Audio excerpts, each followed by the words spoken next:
आता पाहूयात पुणे जिल्ह्यातील टॉप 9 बातम्या। यंदा उकडीच्या मोदकांना पसंती मिळते। मोदकांमध्ये विविध प्रकार आणि फ्लेवर्सही उपलब्ध।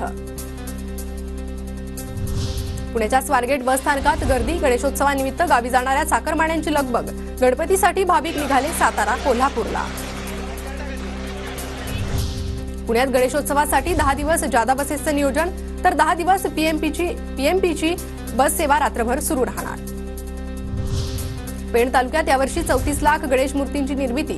पेणमधून अमेरिका, कॅनडा, थायलंड, इंडोनेशिया, दुबईला 1.25 लाख मूर्ती रवाना।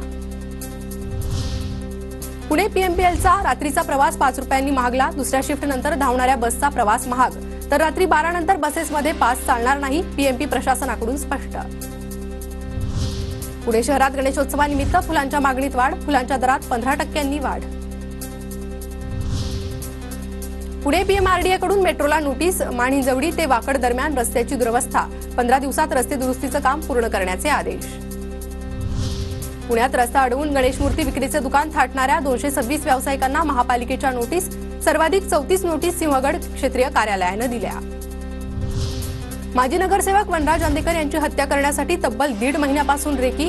गोळ्या झाडून आणि कोयत्याने वार करून वनराज यांची हत्या।